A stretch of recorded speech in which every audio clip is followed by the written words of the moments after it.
السلام علیکم ورحمۃ اللہ وبرکاتہ۔ آج ہم نے شوگر کے متعلق گفتگو کرنی ہے، یعنی آج کا ہمارا جو موضوع ہے، جو ٹاپک ہے وہ ہے شوگر، ذیابیطس جس کو کہا جاتا ہے۔ شوگر یہ کہہ لیں کہ ایک عام مرض ہو چکی ہے، یعنی ہر گھر کے اندر ایک دو پیشنٹ یا مریض لازمی اس شوگر کے حوالے سے پائے جاتے ہیں۔ شوگر میں ہوتا کیا ہے کہ یہ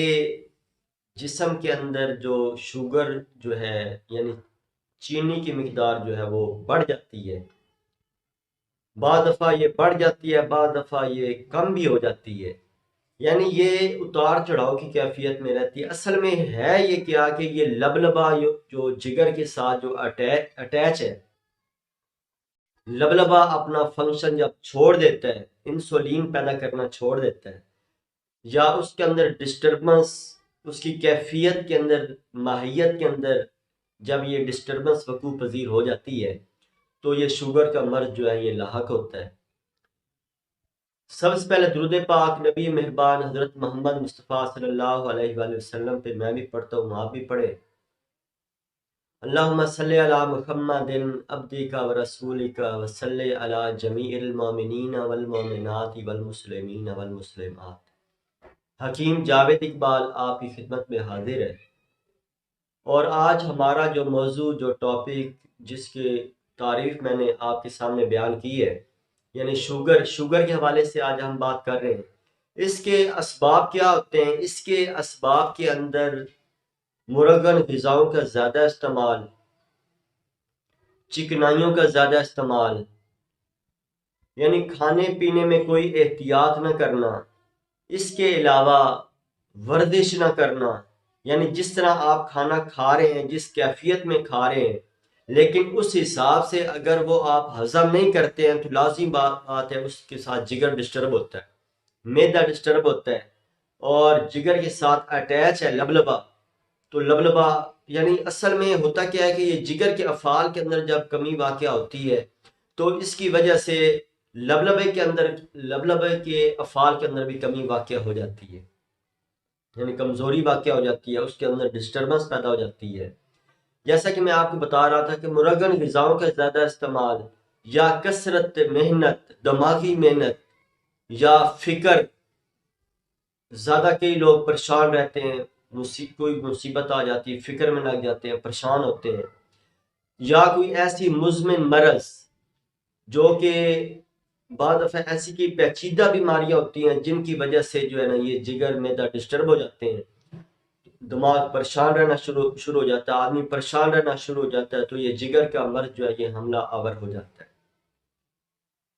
اور اس کی جو سب سے ایک بنیادی چیز جو اس کے اسباب کے اندر جو مین چیز ہے، یعنی کہ ورزش بالکل نہ کرنا، اب بیٹھے رہنا، یعنی آفس گیا وہاں پہ بیٹھے رہنا، گھر میں آئے گھر میں بیٹھے رہنا یا لیٹے رہنا، کھانا پینا اچھا ہوتا ہے لیکن اس حساب سے ورزش نہیں کرتے ہیں، جس کی وجہ سے یہ مسئلہ ایسا ایسا درپیش ہو جاتا ہے۔ اس کی علامات کیا ہوتی ہیں؟ اس کی علامات کے اندر منہ جو ہے وہ خشک رہنا شروع ہو جاتا ہے، بعض لوگوں میں اس کی بھوک بڑھ جاتی ہے، آنکھوں کے آگے اندھیرا چھانا شروع ہو جاتا ہے، تھوڑا سا چلتے ہیں سانس چڑھ جاتا ہے، جسم کے اندر لاغری اور کمزوری وقوع پذیر رہنا شروع ہو جاتی ہے، مردانہ طاقت جو ہے وہ اس کے اندر کمی آ جاتی ہے، یا بعض دفعہ تو بالکل ختم ہو جاتی ہے۔ اور اس طرح خواتین کے اندر اگر یہ شوگر کا مرض لاحق ہوتا ہے تو ان کے مینسز جو ہیں وہ ڈسٹرب ہو جاتے ہیں یا بالکل بند ہو جاتے ہیں، یعنی یہ اس کی کچھ بنیادی علامات ہیں۔ تو اس کے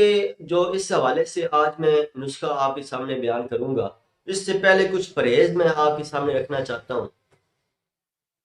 اگر آپ شوگر کے حوالے سے اگر پرہیز کر لیتے ہیں، اپنے کھانے پینے کی احتیاط کر لیتے ہیں، تو انشاءاللہ ایسا ایسا یہ کنٹرول میں آ جائے گی۔ اس میں آپ نے کرنا کیا ہے کہ جتنی مرغن غذائیں ان سے تھوڑا پرہیز کرنا ہے،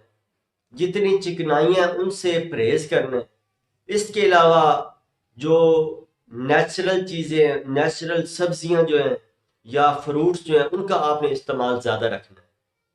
اگر یہ آپ اپنے کھانے میں تھوڑی تبدیلی کر لیتے ہیں تو انشاءاللہ ایسا ایسا بہتر اس کے نتائج ملیں گے۔ اس کے علاوہ اس میں جو بھونے ہوئے چنے جو ہیں